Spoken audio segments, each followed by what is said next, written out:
Eu conheci de facto o Zé Loureiro a propósito da exposição aqui, a primeira exposição aqui na Porta 33. Lembro-me perfeitamente que o conheci no Café Alsaciana da Escola Politécnica, no ano em que morreu o gato amarelo da Alsaciana. Um gato potentíssimo, muito gordo, amarelo. Posso seguir o texto, que foi escrito talvez há uns 15 dias. Foi um texto que me deu muito prazer escrever. Primeiro porque é uma obra que estimo muito, mas há anotações que eu quero fazer. A primeira, eu digo no texto que não tinha visto, o Zé falou muito numa pintura que representava Orfeu, uma pintura de Piero de Cosimo, que representava Orfeu encantando animais, e sobretudo ele falou-me encantando as aves. Isto tudo vai-se ligar porque grande parte das pinturas trazem por título, por invocação, uma pequena ave soriana, que é o periogo. Eu não sei bem o que é a crítica de arte. Sei vagamente que é a minha escrita, vagamente, e sei que é com a minha escrita que me gosto de aproximar da arte dos outros. Mas creio que a crítica é a arte de conhecer as vias ocultas, no caso desta pintura, ou da pintura em geral, é a arte de conhecer as vias ocultas que vão de pintura para pintura, que vão do período que está atrás para esta, e depois dos sinais que esta, que está aqui, irão enviar para as próximas e que ele irá resolver, bem ou mal. Provavelmente bem. Sim, mas o Orfeu de que ele me falava, a pintura do Orfeu de que ele me falava, o Orfeu encantando os animais, que está numa coleção da Boémia, no que vi, acabei depois, já tinha o texto escrito, passo por casa dele e vi finalmente uma reprodução dessa imagem. É um quadro em que Cosimo tem outros quadros semelhantes, tem outras pinturas semelhantes, em que o Orfeu está monumental, como ele está aqui no meio de nós os dois, com os... À força? Sim, não, ele não está à força, a ordenar toda a passarada e todos os animais à sua volta. E não precisa de instrumento, não precisa da cítara, não precisa de nenhum instrumento, apenas a sua voz. Com certeza, se foi o suficiente, ou o rumor da sua voz, também por isso o meu texto se chama Rumor, serviu para ordenar todos os animais à sua volta e também está neste momento a ordenar-me a mim e ao Mariano à esquerda. Eu podia agarrar-me já a uma questão que eu levanto no começo do preâmbulo, quando falo no texto em que eu falo do pássaro, que já não está extinto, de nenhum modo, acho que já está em franca progressão, em que eu falo de um helenista que, ao referir-se a uma pintura de Pisanello do século XV, um São Jerónimo, ele diz sobre essa pintura, o helenista Guarino de Verona diz: tu, pois, admira o trabalho artístico sem falar, a fim de não causar turvação às imagens. Eu podia pegar nisto e calar-me de imediato e ficarmos presos às imagens. Quem me ensinou esta frase foi um teórico da Renascença e da história da arte e do humanismo, que foi Baxandal. Eu dou a citação, dou indicações no texto. Eu faço algumas comparações da história da pintura ao longo do texto, entre o que aqui está, entre momentos passados e estas pinturas. Mas queria agora citar outros novos momentos que pensei, entretanto. coisa muito importante que eu acho que aqui tem a obra do José, que é uma noção de contração e expansão. Ele consegue fazer isto e, quando está a fazer isto, ela atira-se contra nós. As cores expandem-se. E o adjetivo que eu aqui tenho é uma contração e expansão plena. Depois há aqui um adjetivo que eu não consegui encontrar melhor. Plena de refrescante extravio. Mas as coisas extraviam-se. E isso é muito bonito. Aquelas linhas certinhas que estão ali, se calhar podem-vos não parecer certinhas, mas são muito certinhas. Por ali abaixo, elas extraviam-se. Pelo menos, na minha cabeça, extraviam-se. É engraçado. Nomes que eu quero... que eu gostei depois de ter escrito este texto. Um deles é o de Barnett Newman. São duas peças que se resumem a duas linhas. Estreitezas de tela e também a linhas, praticamente. Verticais. E a peça de Barnett Newman que eu estou a ver chama-se The Wild, Selvagem. O Selvagem é um vermelho pleno e é uma peça dos anos 50, 1950, que tem 243 centímetros. Portanto, tem 2 metros por 4,1 centímetros de largo, de espessura. De largo. Portanto, é uma coisa vertiginosa, totalmente vermelha. Este Selvagem, ele vai ligá-lo ao homem heroico sublime, portanto, vai ligá-lo à tradição da ideia de sublime da filosofia, vai ligá-lo naturalmente a ouvir heróicos sublimes Horaciano. É aí que ele vai ligar, o Barnett Newman. Mas há depois um outro que me interessa muito mais, ou que me interessa tanto como esta peça, e depois vou ligá-la a qualquer coisa que vi ontem. Vi ontem com Maria, revi ontem, pela não sei quantas vezes que venho à Madeira, revi-a ontem com o Mariano. Agora, o salto que eu quero fazer em relação à Madeira, gosto de fazer sempre coisas em salto ao espaço, para mim sempre deslumbrante, que é o Museu de Arte Sacra. Tem a ver com a peça lá de baixo. Com a peça lá de baixo, quando nós entramos, a que está à esquerda, aquela que toca o cimo e o baixo da parede. É que eu às vezes vejo um bocadinho disto em 3 dimensões. Não está lá, não está. Mas é o que lhe dá também, por vezes, também a noção da elétrica, da mobilidade. Também não está. É falsa. Depois já vou falar do outro que quero falar, por causa dos desenhos. Eu ligo com a peça fabulosa, aliás, é da tua terra, só que do século XVI, com o anjo-tenente monstruoso, aquela escultura poderosíssima que está no Museu de Arte Sacra. Aproximo. É de Lamego, da escola de Lamego. Sim, sim. Portanto, Lamego Viseu é a tua terra. O outro momento que eu não falo no texto e que podia ter falado, e que me lembrei agora, tem a ver com as cargas elétricas, tem a ver, que falo aqui na parte de alguns elementos de ciência, neurofisiológicos e por aí fora, estão para aí escritos, melhor escritos do que, e pior ditos, se os quisesse dizer agora, e que ele fez poderosamente com as cadeiras. Começou com 2 cadeiras que estão lá embaixo no Forte, no Museu de Arte Contemporânea. Essas cadeiras, é muito engraçado, porque essas cadeiras,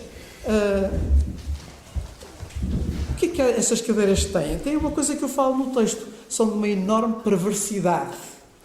Elas fazem-me lembrar as cadeiras, fazem-me lembrar as irmãs d'Estrée, dos finais do século XV, a escola de Fontainebleau, que estão no Louvre. 2 gêmeas, com uns tocados fabulosos e contentíssimas, com crianças ao colo. As crianças. As crianças ao colo, que também já são gêmeas por si. É uma autorreprodução de geminação. É engraçado, porque depois o que vem a seguir, com as cadeiras que ele faz e com as figuras humanas tremendo entre si, e falas de uma maneira magnífica, as partículas que colidem nos seus desenhos, e estão aqui nesta sala, partículas dessas em colisão, muito evidentes, são um rumor de luz. Elas têm um rumor de luz. Eu gostei, depois de ter escrito isto, e ontem aproximei-as de Bruce Nauman. É bruta a aproximação, provavelmente. Mas aproximei-as não dos neons, de nenhum modo. Aproximei-as dos desenhos que ele fez para o Crime e Castigo. E ele não estava a pensar... Eu sei que dali saíram os neons. Em 85. Saíram dali os neons. Mas o que ele estava a pensar verdadeiramente era no Dostoiévski. E o que está ali também é um bocado de alma russa. São desenhos ali de uma enorme imagem de malícia, o que ali está naquela sala. Entre o animado e o inanimado. É entre essas duas coisas que vivem. Depois tem aqueles choques elétricos profundos. Mas as cores que ele usa, uma pincelada forte, são, que eu considero plenas de perversidade, são cores cheias de saúde. Ainda tem a ver com os gêmeos, com as cadeiras. O rumor. Isso eu queria ainda dizer uma coisa sobre o rumor, que eu falo muito no texto. E que me lembrei e tentei ontem reconstruir uma passagem. Escrevi, mas vou ver se consigo dizer sem recorrer ao que escrevi. Uma passagem das leis de Platão. A primeira pessoa, eu falo no texto, o rumor, vejo aqui muito de rumor, o rumor por causa do pássaro e por tudo isso. O rumor é considerado, nos gregos, em Hesíodo, nos trabalhos e os dias, é considerado uma deusa. Mas o que é exatamente o rumor? O rumor é o que é dito, é o que passa dos lábios, da boca ao ouvido. Isto é o rumor, é o que vai dos nossos lábios ao ouvido do próximo e que se multiplica pelas praças, pelas casas e vai passando. Nas leis, Platão diz que de 9 em 9 anos, ele refere-se a Creta e, portanto, ao rei Minos, que de 9 em 9 anos havia um festival dedicado ao rumor. Primeiro iam as crianças, que cantavam, depois seguiam-se os jovens, depois seguiam-se os homens de idade viril e, por último, seguia-se o último coro, que era o coro dos velhos. E esse era o coro mais importante.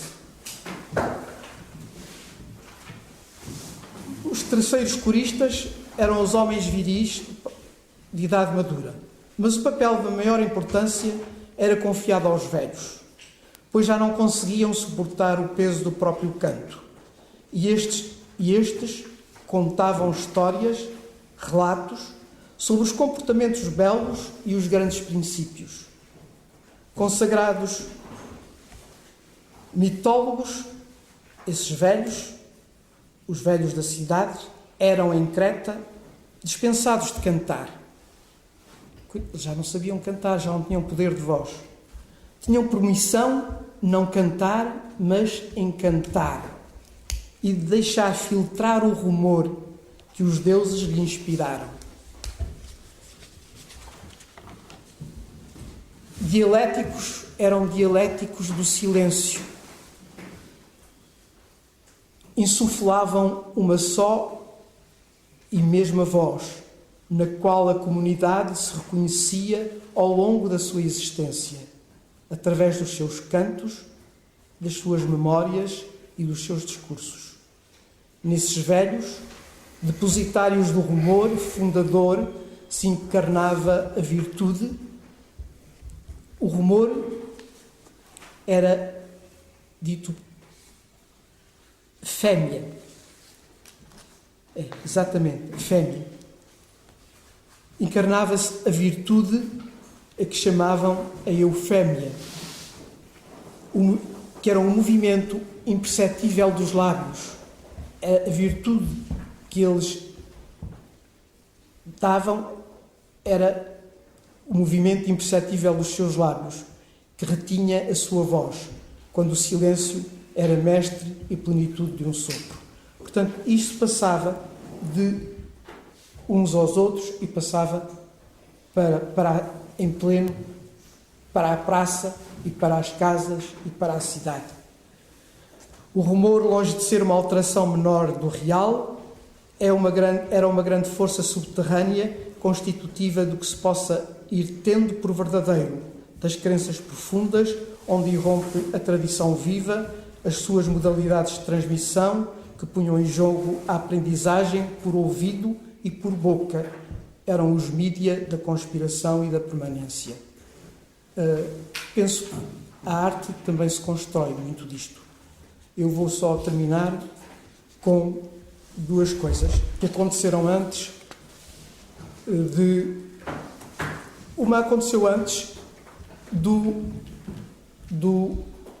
saber que o José Loureiro tinha chamado periolos aos seus a parte a sua série de pinturas. E peço desculpa de ir ler 2 poemas meus.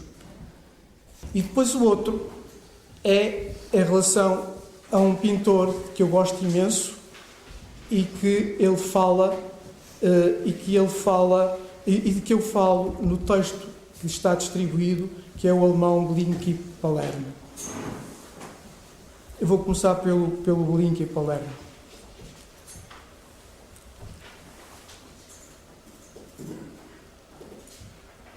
Castelo de Blinky Palermo. E este poema, quando publiquei, dediquei-o. Está cheio de datas referentes à vida de Palermo, e os 2 nomes que aqui vão encontrar, o Joseph é Beuys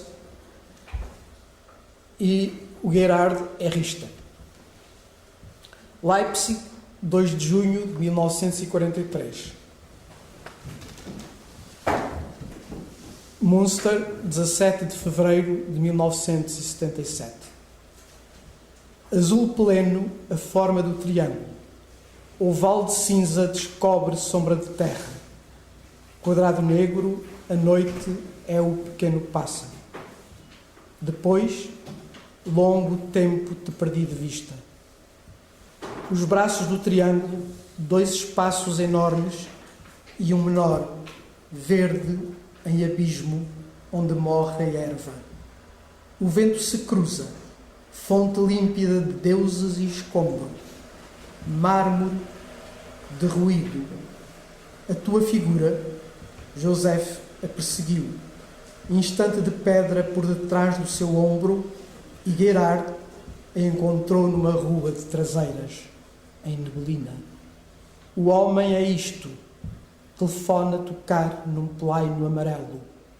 Cor em negro evolui sobre o plantio branco, como quem perde de vista a tua figura. Ladrão que foste no fim de tudo, Senhor do mistério da cor, por uma noite que seja, revela por palavra a tensa pele do azul obscuro. a volúpia da montanha, quando segreda a laranja de ouro e separa a sombra daquilo que faz sombra. O Priolo é um poema que só quem conhece a solidão das ilhas o compreende, suponho. No quarto, sobre uma cômoda, o Priolo embalsamado. Penas de branco, sujo e creme, tons de castanho queimado. Protege-o o vidro de uma redoma, mesmo na morte, um frouxel. É difícil porque o termo não é meu, o termo é demasiado açoriano e eu tropeço sempre nele. Frouxel quer dizer uma beleza. Portanto, eu fico sempre muito admirado por ter aqui este termo. No quarto, sobre uma cômoda, o Priolo embalsamado. Penas de branco, sujo e creme, tons de castanho queimado. Protege-o o vidro de uma redoma, mesmo na morte, um frouxel. Tudo se avista deste quarto, santos e pagelas por detrás das portas do oratório. Quando a noite e a ilha se estreitam na cama desamada, vem um cheiro a maresia, a porões e os passos de quem percorre, irradio o embarcadouro, sem saber a hora da partida, a hora de quem prometeu chegar. E o pássaro, na obediência da morte, fixado nas trevas que lhe povoam o canto, vê, na fronteira do lá fora, membros, ossos, vísceras, os meus erros, o verso meu dentro do quarto, sob a asa do Priolo, prata e luz a esvoaçar ao redor do candeeiro entre os atos da vida. Obrigado. Obrigado, Zé.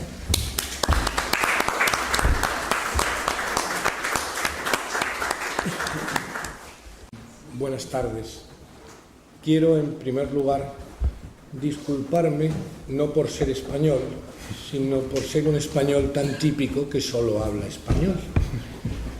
Así es que no me puedo dirigir a ustedes en portugués, como sería mi deseo. Tengo además la costumbre de ser nervioso y a veces hablo demasiado deprisa. Si ustedes consideraran que no se me entiende o que estoy hablando muy rápido, con que alguien levante simplemente la mano, yo procuraré frenar mi encendido verbo. Mi relación con José Loureiro es mucho más reciente que la que tiene con Joao. Creo recordar que fue en 2007 o principios de 2008, quizá 2007, hacia finales del 2007 o principios de 2008, con motivo de la edición de un catálogo dedicado a un pintor portugués que se llama José Loureiro, para el que, a través de una historia que no viene a cuento, me contactaron, me preguntaron si conocía algo del trabajo de Loureiro y yo les comenté que había visto algún cuadro, creía recordar, en alguna feria de Arco, pero que realmente no conocía bien su trabajo. Pero que siempre me ha interesado el arte en general y la pintura en particular. Así es que viajé a Lisboa y en el plazo de más o menos 48 horas estudiamos, José y yo juntos, el trabajo que había hecho desde los años 90 hasta el 2008 para la escritura de ese texto. Pude entonces comprobar o descubrir algunos elementos que me lo hacían muy próximo en mis inquietudes y mis intereses. A lo largo de ese periodo que habíamos analizado y estudiado, en primer lugar, lo que tenía muy claro es que sus principales preocupaciones eran Una, la estructura del cuadro en cuanto a existencia física propia, y por otro lado, es decir, una estructura del cuadro en su forma física que fuera capaz, a lo largo de las variaciones sobre esa estructura, de conseguir un lugar de acontecimientos, un lugar en el que ocurrieran cosas, y a la vez lo intuí entonces, y curiosamente ha seguido siendo exactamente igual de fuerte en su trabajo posterior, la importancia de la luz, en su caso de una luz interior a la pintura. O en su caso, de alguna manera, en esa primera parte en la que hablo de esa estructura del cuadro, de la superficie como lugar de acontecimientos, de algo que era importante, que quedaba subrayado por el que creo que ha sido el elemento fundamental de trabajo de José a lo largo de todos estos años, la importancia de la pincelada, del modo con que la pintura es depositada, es trabajada, es dispuesta estructuralmente sobre el cuadro. Con una ingenuidad que se me ocurre, en sus pinturas la verdad es que había bastante poco que ver. Si uno las miraba, pues es que no hay casi nada, salvo pintura, mucha pintura. Ahora, cuando he venido a Madeira, por cierto, gracias por hacerme venir a Madeira, gracias por recibirme, gracias por este clima extraordinario, y gracias por todo, de verdad. Cuando he venido a Madeira, acompañado por Joao, visitamos el Museo de Arte Contemporáneo y allí vi un cuadro de José que ni conocía ni había visto en ninguna imagen, las famosas cadeiras o sofás, como creo que lo llaman en el título del museo, al que ha hecho referencia Joao en su intervención. No lo conocía, me puse ante él, lo contemplé y me volvió a certificar que no estoy del todo loco a la hora de mirar pintura. Porque ese cuadro, casi germinal, porque es del año 93, con una figuración clara, porque son dos perversas sillas o dos perversos sofás, no está pintado para representar los sofás. Está pintado para que cada pincelada que compone la posible imagen del sofá sea una pincelada distinta a la otra. Una manera distinta de depositar una cantidad de pintura u otra. Una mezcla de un color con el otro, hasta constituir una imagen que existe por la pintura. Puede tener un elemento referencial, pero no tendrá carne, ni hueso, ni sustancia, si lo que no se contempla, o ya creo que es como ustedes lo dicen, es la pintura. Me llamó la atención, tanto en estas primeras obras, como en otras también primerizas suyas, una, por ejemplo, no reproducida curiosamente en el catálogo, aunque yo le dedicaba amplio espacio, era una inmensa pelota de golf que provenía de un cuadro de Liechtenstein. José había utilizado el mismo proceso que Liechtenstein para pintarlo, es decir, si la obra de Liechtenstein está compuesta por 86 círculos con semicírculos de una sola pincelada para dar esa idea de los huecos de una pelota de golf, lo mismo había hecho Loureiro, pero con una diferencia.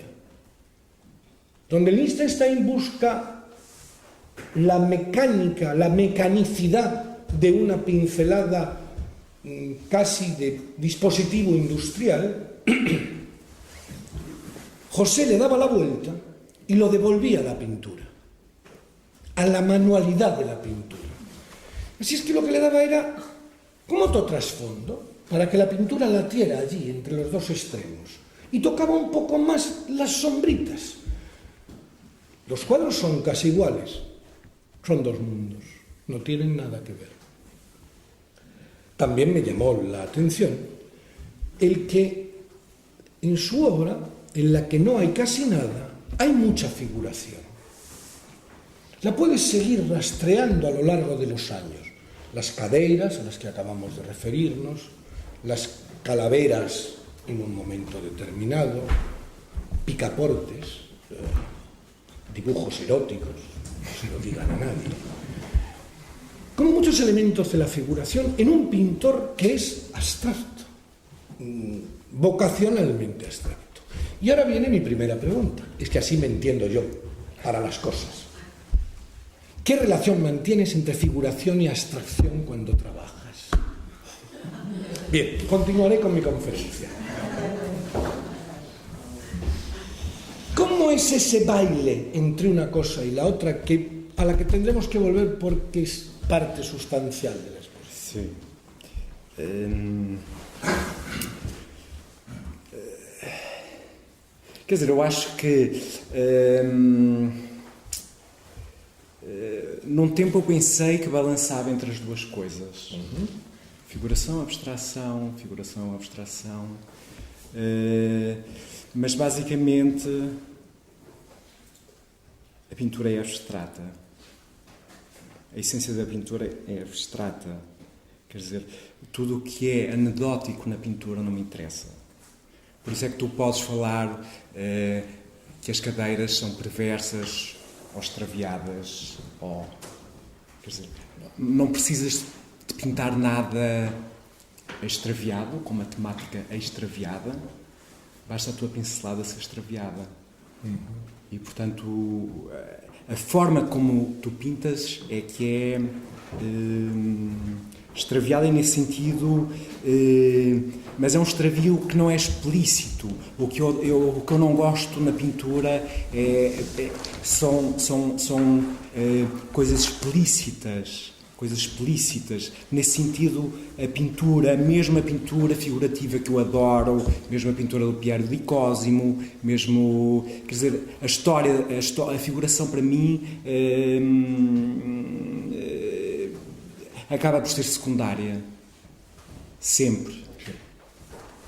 Portanto, neste momento, a balança cai para a abstração. Lo cual, nítidamente. Lo cual conecta directamente con la segunda parte. Sí.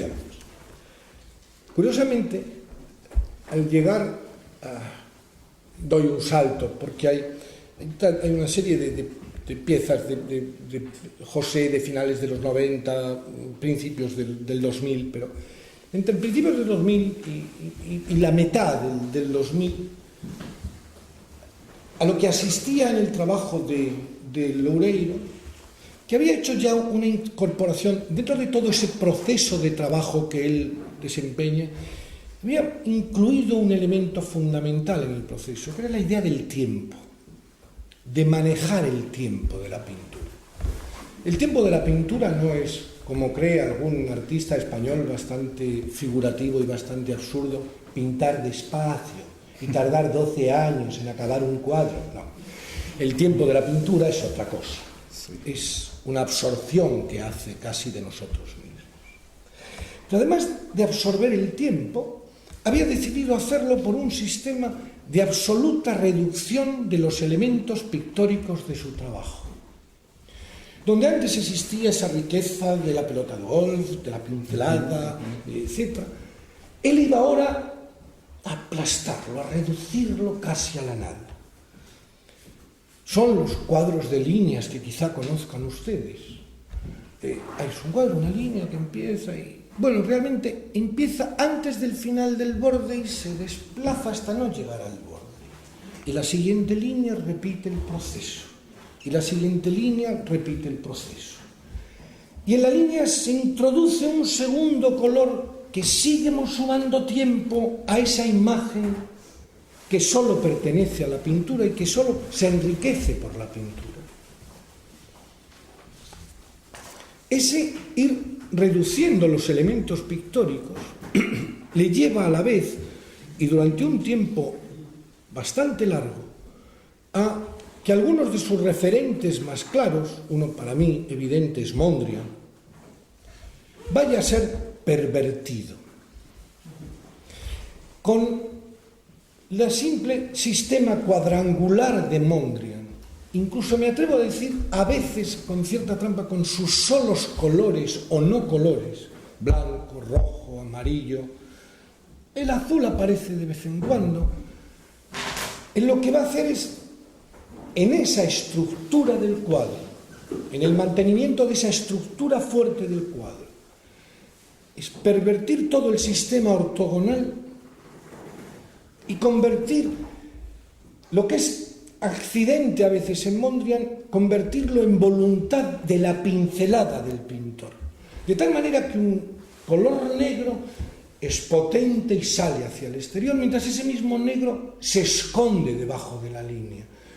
O un cuadrado o un rectángulo gira un poco para abrir una sombra hecha con un simple deslizarse para que vibre la superficie del cuadro y no nos impida quedarnos impasibles ante él. Trabaja entonces en esa parcelación de la superficie de la tela, en esa animación interior del cuadro con elementos minúsculos, con la casi nada. Y se produce un efecto que me distancia de Joao, que les comentaba la otra noche. A mí me resulta muy difícil metaforizar el trabajo de Loureiro. No puedo, me subyuga tanto lo que está ocurriendo dentro de la pintura, que no digo que me parezca mal, como bien comprenderás, pero como que prefiero nadar en ese agua densa de significados que encontrarle otro significado apoyado por otros elementos. No todos los pintores lo permiten. No en todos los pintores eso es tan claro y evidente. Lo puedes jugar en lo que sigue siendo fundamental en su trabajo, la pincelada. Si apoya un poco más o menos el pincel, va a cambiar. Si lo desarrolla rápido, la pintura va a salir de una manera. Si lo hace lento, sometiéndose a esa presión, el resultado será otro. Si trabaja con una cierta velocidad y se detiene para interrumpirse, el resultado será otro. Como si estuviera indagando permanentemente en su instrumento de pintura. Eso era lo que más me subyugaba, por decirlo de alguna manera. De tal modo,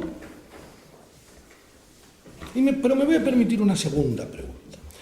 Porque es curioso, tanto en ese primer texto mío como en el resto del tiempo, a mí me ha sido fácil vincular el trabajo de José con Lichtenstein, con Mondrian, con Segat, con Brigitte Riley, con Pollock, con Malevich, con contemporáneos.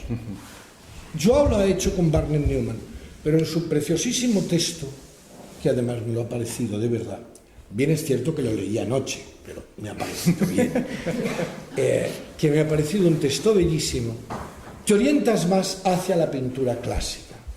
Cosimo, Botticelli, Uccello, Pisanello, Rembrandt, en una lectura. Y José dice que su mejor, es que así te quitó la frase de entrada y te fastidió un poco, que su mejor mundo son los museos. Te he preguntado por tu relación con la figuración y la abstracción. Ahora te pregunto con tu relación con la pintura clásica.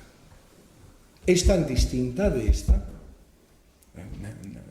Não é nada distinta. Quer dizer, quando falávamos isso há pouco, quer dizer, a pintura clássica foi a pintura contemporânea no seu tempo. Portanto,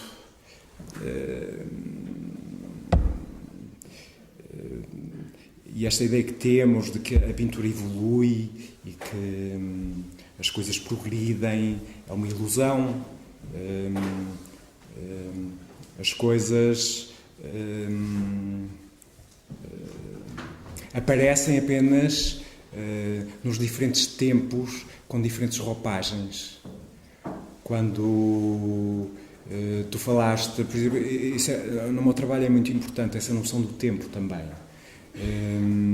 E creio que para todos os pintores, eu lembro que no princípio dos anos 90, por exemplo, isso acontece na cadeira, nessas duas cadeiras. Eu agora estou a rever uns desenhos que fiz nessa altura, porque vou fazer uma exposição com desenhos dessa altura, e, por exemplo, há desenhos em que eu tentava,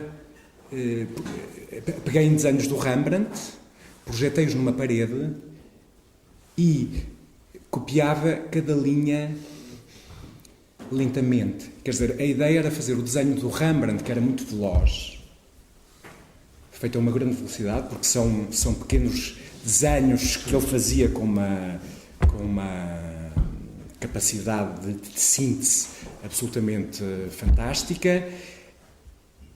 Eu ia lentamente pelo mesmo caminho, mas muito lentamente. Portanto, esse controle do tempo acontece também aqui nestas pinturas. A história destas pinturas não é uma história que se possa contar. Quer dizer, a pincelada dá a volta e acaba no mesmo sítio, não é? E podemos pensar, o João fala nas lanças do Paulo Uccello, podemos relacioná-los dessa forma com a pintura clássica ou a pintura mais antiga, não é? Portanto, concretamente em relação à tua pergunta, eu tenho muita dificuldade em considerar-me um contemporâneo. É uma palavra muito pesada, e tornou-se numa palavra pretenciosíssima. Quer dizer, tu és um contemporâneo, mas contemporâneo de quê? Quer dizer, tu fazes parte de uma história que vem de trás e tentas, à tua maneira, às apalpadelas, fazer qualquer coisa que seja diferente e que faça sentido no tempo atual. Mas, portanto, a ideia é esta, quer dizer, as minhas grandes referências para a minha pintura realmente são estes pintores modernistas, sobretudo também os pintores russos modernistas como Malevich, como Elisitsky, como Mondrian, como essa gente toda, mas depois posso pensar nas lanças do Uccello e tudo está à minha disposição. E nesses desenhos que eu estou a rever agora, realmente o que pensava na altura eu posso pegar em tudo e posso-me apropriar de tudo, mas não é no sentido da apropriação simples, quer dizer, é compreender tudo, tentar compreender tudo e pronto. Como en cierto sentido, yo tampoco soy un crítico de arte contemporáneo, uno de los elementos, una de las disciplinas que me he empeñado en defender, si me permiten la expresión, como crítico profesional a lo largo de todos estos años, que ya son unos cuantos, es la pintura. Porque existe la idea en la contemporaneidad de que la pintura es algo que pertenece a otro tiempo, que ha quedado antiguo, que frente a las innovaciones tecnológicas y frente a la capacidad de la red y frente a todo tipo de disposiciones, la pintura ha envejecido, ya no tiene ese... Es más, es incluso algo burgués, se cuelga en una pared, se tiene en casa, mientras un vídeo todo el mundo sabe que corre por el suelo. En fin, y que es una cosa más antigua.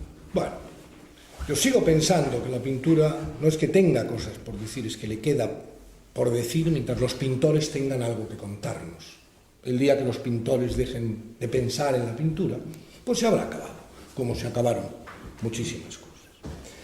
Con ese fausto motivo, diseñé un proyecto de exposición que ofrecí pues un año y poco después de conocer a José, al Centro Galego de Arte Contemporáneo, a Miguel Fonjace Pérez, que para mi sorpresa aceptó encantado, porque ya no es nada fácil que si vas a llevar una exposición de pintura, salvo que sea de alguien con el suficientemente tiempo muerto o alguna cosa parecida, es más difícil. La aceptó y aceptó los elementos por los que eran. Quería plantear una exposición en la que no hay ninguna teoría nueva, no defiendo ningún movimiento, no defiendo ninguna tendencia, No han surgido 4 genios en ningún sitio que yo haya descubierto ni deba relacionar, sino pintores a los que había conocido y me habían permitido forjarme una idea de lo que estaba ocurriendo contemporáneamente en la pintura que sí podría narrar. Los pintores fueron José Loureiro, el mayor de todos, Juan Usler, después por edad José, Nico Munuera, un artista valenciano con todavía un corto recorrido internacional, y un norteamericano muy joven, al que había tenido la suerte de seguir casi más tiempo por internet que por los reales que había podido ir viendo, pero que pude ir a Nueva York y ver su trabajo. El trabajo de esos 4 artistas me permitía plantear cuestiones que me parecen absolutamente pertinentes en este momento para la pintura. Curiosamente las traigo a colación, porque en todas ellas intervenía de alguna manera, evidentemente, José. Toda la exposición estaba organizada en un diálogo entre obras de los 4. No eran espacios cerrados de 4 pintores, sino que sus cuadros se combinaban continuamente para hablar. Y así encontrábamos elegí hacerlo solo con cuadros del siglo XXI, salvo una excepción, me parece que es del 97 o 98. Poco por dejar claro ese arco cronológico de que era de ahora.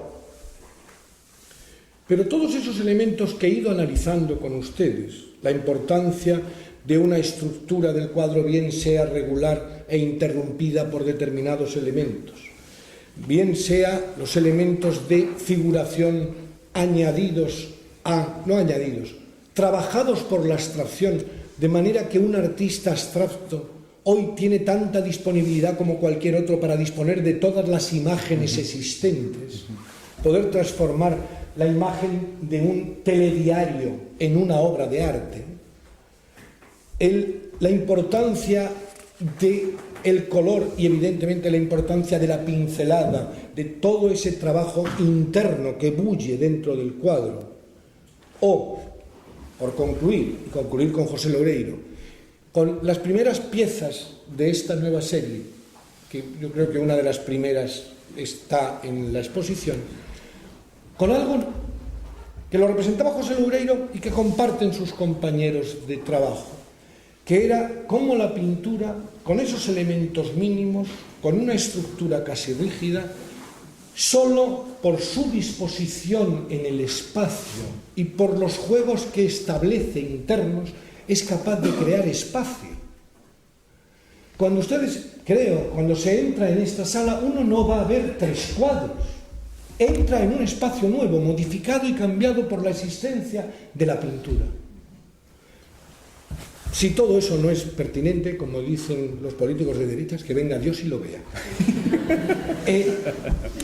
Del mismo modo, los dibujos que tenemos en la pared, que rompen los límites y los bordes, vuelve a preocuparse por los bordes y los límites del cuadro, y los dibujos desbordan los límites y trazan otro espacio, y cuando uno entra ahí no ve 18 dibujos verticales y un dibujo horizontal. Lo que ve es un lugar, un espacio donde habitar.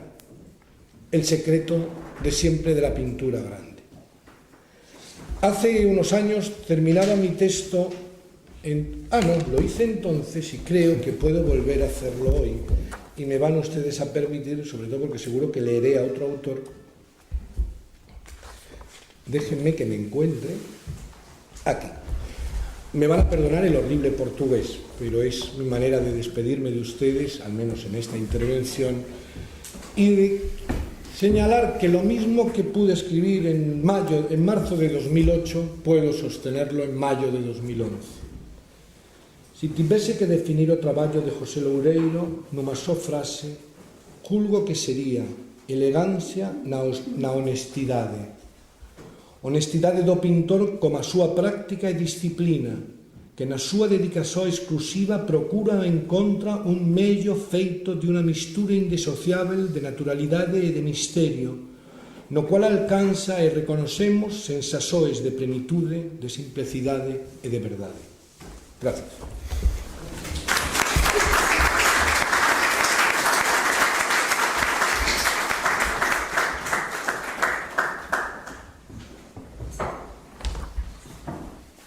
Olha, obrigado. Eu quero agradecer ao Maurício e à Cecília o convite que me fizeram para fazer esta exposição, e ao Mariano por ter vindo e ao João por ter vindo. E obrigado pela vossa presença e espero que desfrutem destas pinturas. Pronto.